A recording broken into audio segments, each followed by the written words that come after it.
परमपूज्य आई श्री कलावती देवी यांचे चरित्र षष्ठोल्लास. सहज बोलणे. एके दिवशी कुसुम नावाची मुलगी आईंचे पातळ धुत असता, आई, नवीन नवीन पातळे असून जुनी 30 पातळे तुम्ही का नेसता? आजपासून तुम्ही नवीन पातळ नेसायला काढले पाहिजे, नाहीतर मी जुनी पातळे फाडून टाकणार, असे म्हणाले. यानंतर माझ्या सहवासात जर एखादी तुझ्यासारखीच मुलगी आली तर तू जुनी म्हणून तुला रजा द्यावी लागेल, असे आईने तिला सांगितले. एकदा सुमन रस्त्याकडे पाहत म्हणाली, इकडून प्रायव्हेट कॅरियर गेली व तिकडून पब्लिक कॅरियर आली, तेव्हा एकीकडून प्रापंचिकांचे कार्य चाललेले असते तर दुसरीकडून संतांचे कार्य चाललेले असते. प्रायव्हेट कॅरियर म्हणजे प्रापंचिकांचा देह, स्वतःपुरताच विचार करणे, आणि पब्लिक कॅरियर म्हणजे संतांचा देह, जगासाठी झटणे, असे आईने तिला सांगितले. एके दिवशी हिराने आईना प्रश्न केला, ही मोगरीची झाडे रोज पाणी घालूनही वाळू लागली आहेत का, कोण जाणे? आई म्हणाल्या, राजसूय यज्ञाचे वेळी रोज ब्राह्मणास लाडू, जिलबी वगैरे पंचपक्वान्नांचे जेवण मिळत असे, परंतु भोजन समयी भीमसेन यांना वरचेवर कठोर भाषणाने दुखवीत असल्याने ते ब्राह्मण दिवसेंदिवस रोडावत चालले. त्याप्रमाणे झाडांना जरी नियमित पाणी मिळत असले तरी त्यांच्या बुडाचा कचरा झाडताना रोजच्या रोज खरकट्याचा सारखा त्यांना धक्का बसतो, त्यामुळे ती झाडे वाळत आहेत. सुधा म्हणाली, परवा लावलेल्या नवीन झाडांची पाने सारखी गळून पडत आहेत. आईने उत्तर दिले, एखादे झाड पहिल्या जागेतून काढून नवीन जागेत लावल्यावर त्याची जुनी पाने गळून पडतात आणि त्यांना नवीन पालवी फुटते. मनुष्याचे पण तसेच आहे. संत संगतीत गेल्यावर मनुष्याच्या ठिकाणी आत्मतत्वाची नवीन पालवी फुटत असता मागील कुसंस्कार रूपी जुनी पाने गळून पडतात. लक्ष्मीबाई म्हणाल्या, आज मी बाजारातून 4 हापूस आंबे आणले होते. मधून ते सर्व अंगणात फेकून दिले. आई म्हणाल्या, आंबा म्हणजे काय वस्तू आहे हे माहीत नसल्यामुळे त्याने ते फेकून दिले. त्या मुलाप्रमाणेच आमचे लक्षही वरवर असल्यामुळे आम्हाला अजून खऱ्या सुखाला जाणता आले नाही. आमच्या वडील माणसांनी साल बाजूला काढून आंब्यातील गोडी चाखावयाची रीत आम्हाला समजावून दिली, म्हणून आंब्याकडे आमचे मन ओढ घेते. त्याप्रमाणे सद्गुरू जेव्हा मायेने आवरण बाजूला सारून सुखाची गोडी चाखण्याची रीत आम्हाला समजावून देतात, तेव्हा आपण सहजच त्या सुखाकडे ओढले जातो. तोवर सुखाच्या ठेव्याकडे आमचे दुर्लक्षच असते. आतील गोडीच्या रक्षणार्थ परमेश्वराने सालपटाचे जसे त्यावर आवरण घातले आहे, त्याप्रमाणे सर्वांतर्यामी असणाऱ्या सुखावरही त्याने मायेचे आवरण घातले आहे. सालपट बाजूला काढल्यावर जशी आंब्यातील रसाची गोडी कळते, त्याप्रमाणे मायेचे आवरण बाजूला सारल्यावर मनुष्याला खऱ्या सुखाचा अनुभव येतो. आऊताई म्हणाल्या, आज 20 वर्षे भाड्याच्या घरात राहून कंटाळा आला होता. आता आपल्या कृपेने जवळ 4 पैसे जमले म्हणून स्वतःचे घर बांधून राहिलो आणि सुखाने 4 घास खात आहोत. त्यावर आई म्हणाल्या, जोपर्यंत आपल्याजवळ भक्तिरूप धन साठले नाही तोपर्यंत आपल्याला अनेक योनी फिराव्या लागतात. संत संगतीच्या योगे भक्ती दृढ झाल्यावर स्वतःचे घर म्हणजे अखंड सुखाचे जे स्थान ते आपल्याला मिळते, त्यावर आपण निश्चिंत होतो. तुळसाबाई एकदा म्हणाल्या, आज मुंबईहून येताना गाडीत फारच गर्दी होती. आईने उत्तर दिले, कितीही गर्दी असली तरी माहेरी येण्याच्या ओढीमुळे गर्दी तुम्ही सहन केलीत ना, त्याप्रमाणे देवाच्या भेटीची ओढ लागली म्हणजे कितीही अडथळे आले तरी पाऊल पाठीमागे न घेता सर्व त्रास मुकाट्याने सहन करून मनुष्य शेवटी आपले ध्येय गाठतो. सरोज म्हणाली रस्त्याकडे पाहून, काय सारखे लोक चालले आहेत सर्कशीतले वाघ सिंह पाहायला? आईने उत्तर दिले, वाघ सिंहादी प्राणी माणसाळले म्हणजे त्यांना पाहण्यासाठी जशी माणसांची गर्दी होते, तद्वत मनुष्यातील मनुष्यपणा देवपणात विरून गेला म्हणजे त्या व्यक्तीच्या दर्शनाला पण माणसांची गर्दी होते. लीला म्हणाली, माझ्या आईने कितीही जीव तोडून स्वयंपाक केला तरी माझे वडील त्याला सारखी नावे ठेवतात. त्यावर आई म्हणाल्या, जोपर्यंत हॉटेलच्या खाण्याचा नाद आहे तोपर्यंत घरातील पदार्थात गोडी वाटत नाही. जो घरातील पदार्थांचे महत्त्व जाणतो त्याला हॉटेलला जाण्याची ओढ लागत नाही.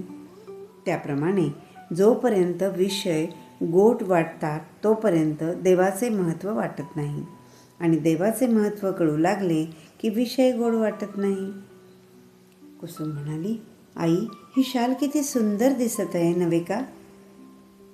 आई म्हणाल्या, अगं, कोणतीही वस्तू नवीन नवीन असेपर्यंत सुंदर दिसतेच.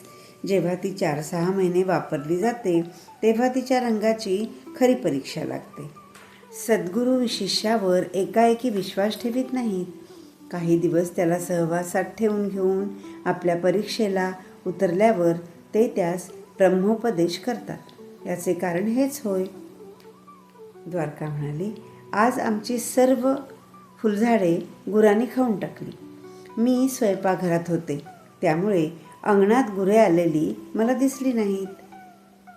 आई म्हणाल्या, घरात असताना अंगणातले दिसत नाही आणि अंगणात असताना घरातले दिसत नाही. सिनेमातील चित्रपट पाहताना चालविण्याचे ठिकाण दिसत नाही आणि चालविण्याचे ठिकाण पाहताना चित्रपट दिसत नाही. तद्वत जोवर जग दिसते तोवर मनुष्याला परमात्म्याचे ठिकाण दिसत नाही. शांताने एकदा आईंना म्हटले, ही लवंगी मिरची दिसण्यात लहान दिसते परंतु फार तिखट असते. आई म्हणाल्या, कॅमेऱ्याचे छिद्र किती लहान असते, परंतु भली मोठी इमारतही त्यातून उमटू शकते की नाही. त्याप्रमाणे संतांचे मन विषय ध्यानापासून सुटलेले असल्यामुळे ते अति सूक्ष्म झालेले असते, तरी पण ते साऱ्या जगाला ओळखते. असंच एकदा नंदा आईला म्हणाली, आमच्या आजोबांना ट्रेझरीच्या खोलीत घरच्या माणसांखेरीज दुसरे कोणीही आलेले खपत नाही. आई म्हणाल्या, हिरे मोती चांदी सोने पैसे ठेवण्याचे ठिकाण असे बंदोबस्तीचे असते. तसेच त्यातील वस्तू काढताना त्या ठिकाणी बाहेरील माणसे कोणी नसाविशी वाटतात. तसे अमौलिक वस्तू म्हणजे परमात्मा, त्याचे राहण्याचे बंदोबस्तीचे ठिकाण म्हणजे हृदय. ज्याला त्याचे दर्शन घ्यावयाचे, त्याचे सुख भोगावयाचे आहे, त्याला बाहेरील किंचितही उपाधी असता कामा नये. सुमन म्हणाली, रात्रभर पोट दुखले म्हणून वैद्याकडे जाऊन आले. त्यामुळे भजनाला यायला वेळ झाला. वैद्याने पातळ औषध व 3 पुड्या दिल्या आणि आंबट तिखट तेलकट वातूळ न खाण्याबद्दल बजावले आहे. आईने सुमनला म्हटले, शरीराला रोग आला म्हणजे वैद्य औषध देतात आणि पथ्य सांगतात. त्याप्रमाणे मनुष्याला भवरोग निवारणार्थ सत्पुरुष नामगुटिका व बोधामृत अशी 2 औषधे देतात आणि त्याबरोबर वाईट संगतीचा त्याग हे पथ्य पण सांगतात. वैद्याच्या सांगण्याप्रमाणे रोग्याने वागल्यास जसे रोग बरे होतात, तसे सत्पुरुषांच्या सांगण्याप्रमाणे वागल्यास मनुष्य भवरोगापासून मुक्त होतो. कमल म्हणाली, आम्ही लंकानगरीला जाऊन सुखरूपपणे कालच आलो. माझी मैत्रीण गेल्या वर्षी लंकेला जाऊन आली. तिच्याकडून लंकानगरीला जात असता समुद्रोल्लंघन करावे लागते. फक्त आगबोट तेवढीच तेथवर नेऊन पोहोचवू शकते.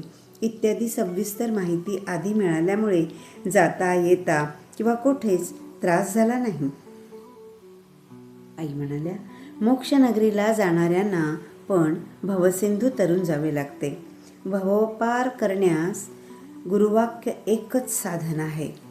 जो मुमुक्ष असेल त्याने मोक्षनगरवासी म्हणजे संत त्यांनी दिलेल्या सूचनेप्रमाणे एकनिष्ठेने मार्ग आक्रमू लागल्यास अगदी निर्विघ्नपणे त्याला मोक्षनगर गाठता येते. एकदा पुष्पा आईना म्हणाली, आई, तुम्ही आमच्या चुकीबद्दल आम्हाला रागावलात की यापुढे तुम्ही आमच्याबरोबर अबोला धरणार असे वाटते, पण दुसऱ्या खटकेला आमच्याजवळ हसता, आम्हाला खाऊ देता, ते पाहून एकदम आश्चर्य वाटते. कारण आमच्या घरातील माणसे रागावली तर त्यांचा राग कोणाचा दिवसभर तर कोणाचा 2 दिवस, कोणाचा अधिक दिवस सुद्धा टिकून राहतो. त्यामुळे त्यांच्याकडे पाहायलासुद्धा भीती वाटते. खाऊ दिला तरी खाऊ नये असे वाटते. आईने उत्तर दिले, मी जे रागावते ते तुमच्या दुर्गुणावर आणि प्रेम करते ते तुमच्यावर, म्हणून लगेच हसायला आणि खाऊ द्यायला मला जमते. शांता म्हणाली, पित्ता धिक्यामुळे माझी जीभ अतिशय कडू झाली, म्हणून जीभ गोड होण्याकरिता मी 7 चमचे साखर जिभेला घासली. आई म्हणाल्या, जीभ गोड होण्याकरिता साखर घासण्यापेक्षा औषधानेच पित्त कमी केले तर आपसुकच जीभ गोड होते. मनाचे करमणुकीचे साधन म्हणून रेडिओ ऐकतात, सिनेमा नाटके पाहतात, पूजा पारायणे करतात, कथा कीर्तने ऐकतात. त्यापेक्षा मनाला जर हरिनामाचा छंद लावला तर ते मुळापासून शुद्ध होत जाऊन सदा आनंदी बनते. विमल म्हणाली, आई, आता तुम्ही जे हसलात ते माझ्यासाठी हे मी ताडले, परंतु थोड्या वेळापूर्वी तुम्ही रुसलेल्या दिसत होतात, ते कुणावर हे मात्र मला समजले नाही. आईने उत्तर दिले, वास्तविक मी कोणासाठी हसत नाही किंवा कोणावर रुसतही नाही. केव्हाही जशी आहे तशी मी असते. पण जे मूडमध्ये असतील त्यांना हसल्यासारखे वाटते आणि जे मूडमध्ये नसतात त्यांना मी रुसल्यासारखे वाटत असावे. बंडू म्हणाला, हल्ली माझे वडील ज्ञानेश्वरी घरी न वाचता पेन्शनदार लोक जेथे हवा खाण्यात एकत्र जमतात तेथे जाऊन वाचित असतात. आई म्हणाल्या, भक्तीला कुतर्की स्वभाव, संशय कल्लोळ असलेली जागा आवडत नाही, फक्त एकांताची जागाच आवडते. कुंदा म्हणाली, माझे वडील पूर्वी फॉरेस्टर होते, सध्या ते साहेब झाले आहेत, तरी त्यांना होणारा त्रास अद्याप कमी झाला नाही. आई म्हणाल्या, प्रपंचात मनुष्य कितीही उन्नत पदवीवर पोहोचला तरी त्याच्यापेक्षा वरिष्ठ म्हणून कोणीतरी असतोच. वरिष्ठाच्या हाताखाली असणाऱ्याला अंकुश हे असणारच. आपणास कोणत्याही प्रकारे त्रास होऊ नये तर सकल वरिष्ठांकडून वरिष्ठ असा जो परमेश्वर त्याचे सहाय्य घ्यावे. भजन, पूजन, नामस्मरण करण्याचा उद्देश हाच आहे. मंदा म्हणाली, आम्ही तुमच्याकडे यायला अजून 18 वर्षे झाली तरी आम्हाला अजून तुमच्या पंक्तीचा लाभ मिळाला नाही आणि राजाभाऊंच्या मुलांना व इतर मंडळींना मात्र सहवास न मिळता सुद्धा महिन्याच्या आत त्यांना तुमच्या पंक्तीचा लाभ मिळाला. हे कसे? आमचे पाप इतके बलवत्तर आहे की काय? आईने उत्तर दिले, अगं आई आपल्या पंक्तीत बसल्या अशी त्या सर्वांची व तुझी समजूत झाली खरी, पण मी पंक्तीत बसलेली नाही. प्रथम त्यांनी माझ्या पंक्तीत बसल्याशिवाय मी त्यांच्या पंक्तीत कशी बसणार? इतर मंडळींचे सोड, पण महिना होऊन गेला तरी या दोघांचे दर्शन तरी आहे का? सुरंगा म्हणाली, खोलीचा दरवाजा नीट बसत नाही का कोण जाणे. आईने उत्तर दिले, थंडीने दरवाजा फुगला आहे, सुताराने जरा तासला की नीट बसेल. माणसाचे पण असेच आहे. कुणी रूपाच्या, कुणी विद्येच्या, कुणी शक्तीच्या, कुणी धनाच्या अभिमानात गर्क झाले की त्यांच्या वागण्यातील शिस्त बिघडते. जेव्हा संतांच्या बोधाने तो अभिमान घासला जातो तेव्हा माणूस पूर्ववत व्यवस्थित वागू लागतो. सत्य, प्रिय, हितकारक बोल. या भागामध्ये अनेक प्रश्न आहेत आणि त्या प्रश्नांची आईने उत्तरं दिलेली आहेत. प्रश्न पहिला, ब्रह्मपदाचा अधिकारी कोण? आईंचे उत्तर, ब्रह्मपद प्राप्तीच्या इच्छेने काया, वाचा, मन झिजविण्याची ज्याची तयारी आहे, ज्याची मान, धन, रूप, स्त्री, पुत्र इत्यादी विषयांवरील आसक्ती पूर्ण नाहीशी झाली आहे. म्हणजे ऐकणे, बोलणे, चिंतन करणे इत्यादी क्रिया ज्याच्या परमेश्वराप्रित्यर्थच होत आहेत तोच ब्रह्मपदाचा अधिकारी होय. प्रश्न क्रमांक 2. थोर पुरुषांची लक्षणे ती कोणती? आईचे उत्तर: विषयांच्या ठिकाणी न रमणे, स्तुती केली असता आनंद किंवा निंदा केली तरी खेद न वाटणे, अपमान केला असता न चिडणे, दुसऱ्यांचा उत्कर्ष पाहून हेवा न वाटणे, कोणतेही विषय समोर नसता सदाच प्रसन्न मुद्रा असणे, प्रत्यक्ष तोंडावर जरी निंदा केली तरी नेहमीच्या आनंदात किंचितही फरक न पडणे ही थोर पुरुषांची लक्षणे होत. प्रश्न क्रमांक 3. योगी व ज्ञानी यांच्यात फरक तो काय? आई: योगाभ्यास करणारा तो योगी आणि आत्मानुभवी तो ज्ञानी होय. योगाभ्यासाने द्वैताची निवृत्ती होते. ही स्थिती मनोलयाने साधावयाची असते. मनोलय म्हणजे मनात जे काही विचार तरंग उठतात ते उठू न देणे. पण ही स्थिती तात्पुरतीच असते. म्हणजे अभ्यासाने जितका वेळ मन स्थिर राहते तितका वेळ योग्याला द्वैताची प्रचिती येत नाही. योगाभ्यासाने योग्याला समाधी व उत्थान ही दोन्हीही होतात. आत्मज्ञानी पुरुषाचा मनोनाश झालेला असतो. मनोनाश म्हणजे अहंकाराला जमीनदोस्त करून टाकणे. आत्मज्ञानी पुरुषाची समाधी कोणत्याही प्रसंगी भंग पावत नाही, म्हणून तिला सहज समाधी असे म्हणतात. ज्ञानी पुरुष सहज समाधीत राहून इतरांप्रमाणेच जगद्व्यवहार करीत असतो, तरी तो कशातही लिप्त होत नाही, अर्थात त्याला सुखदुःखाची बाधा होत नाही. प्रश्न क्रमांक 4. साकोरी बाबा, स्वामी नित्यानंद हे सर्वांमध्ये समरसून का वागत नाहीत? लोकांपासून दूर दूर जाऊ पाहतात, ते का? आईचे उत्तर: साधकाचे जीवपण शिवपणात विरून गेल्यावर त्याचे जगतभान संपूर्ण नाहीसे होऊन तो परिपूर्ण प्रेममय बनतो. त्यावर त्याला सारे जग आपल्यासारखेच प्रेममय वाटते. त्यामुळे प्रथम तो प्रत्येकाशी समरसून वागत असतो. पण जनांच्या संगतीत मायी गुणांचे म्हणजे विश्वासघात, अप्रामाणिकपणा इत्यादी खोटेपणाचे वागणे जेव्हा दिसून येते तेव्हा आपल्या प्रेमाची व बोधाची चीज होण्याचे लक्षण दिसत नाही असे म्हणून तो सर्वांपासून लांब लांब राहू पाहतो. आत्मानंदात रममाण झाल्यावर उपाधी जरी चिकटत नाही तरी काही संतांना उच्च पातळीवरून खालच्या पातळीवर यावेसे वाटत नाही. तरी आपल्या संसारातील अडीअडचणी दूर करून घेण्यासाठी अज्ञजन सारखे त्यांच्या मागे लागतात.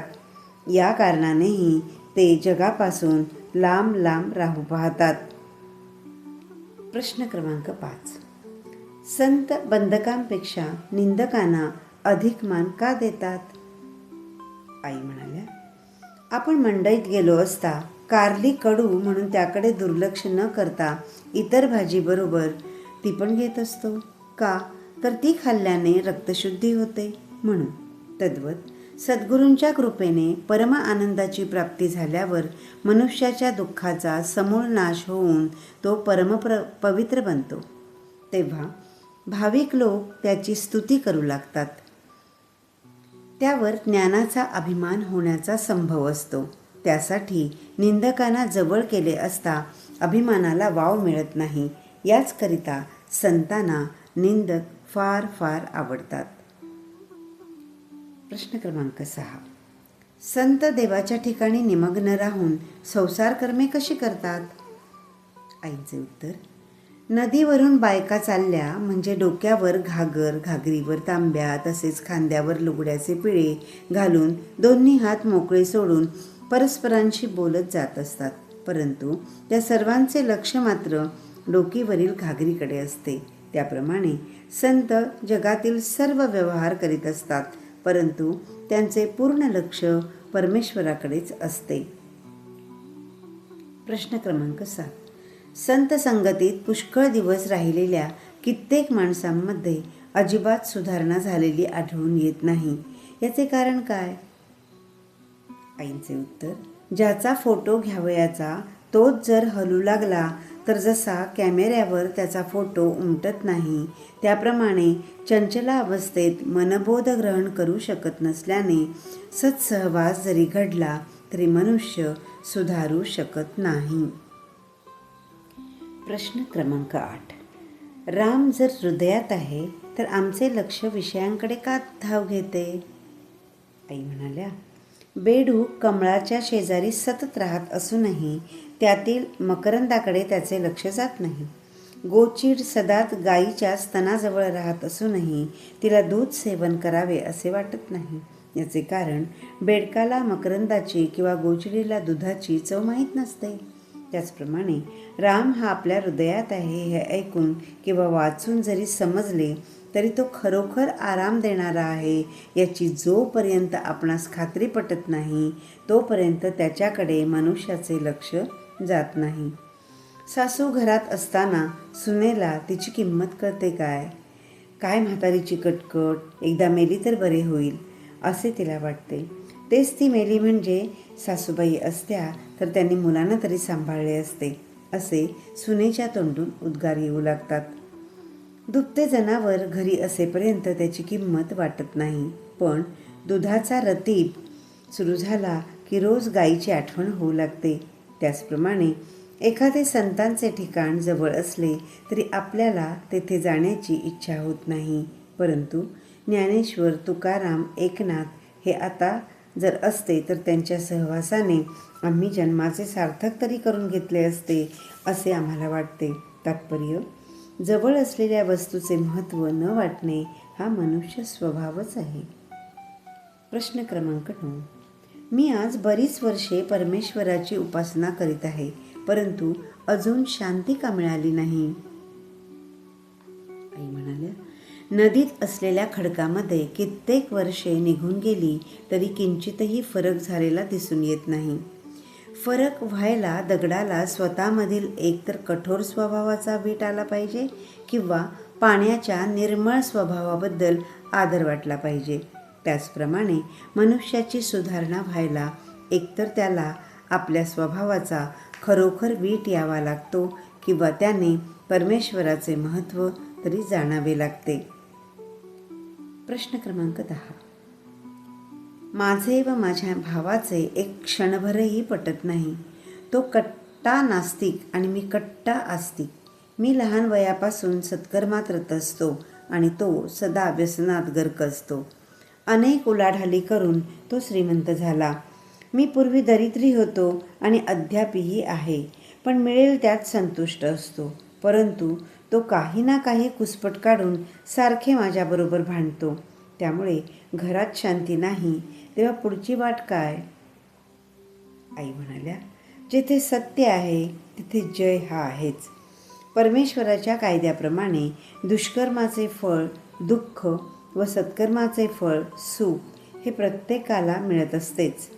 सध्या तुला जो त्रास होतो त्याचे कारण मला असे वाटते की तू आपणास सत्कर्मी म्हणवितोस तेव्हा पूर्वीपेक्षा तुझी सहनशक्ती किती वाढली आहे. तू विवेकाचा कितपत उपयोग करतोस. भाऊ बोलतो म्हणून तू सत्कर्माचरण सोडून देतोस की काय याची परीक्षा पाहण्यासाठी तुझ्या भावाला परमेश्वराने तशा प्रकारे वागण्याची प्रेरणा केली असावी.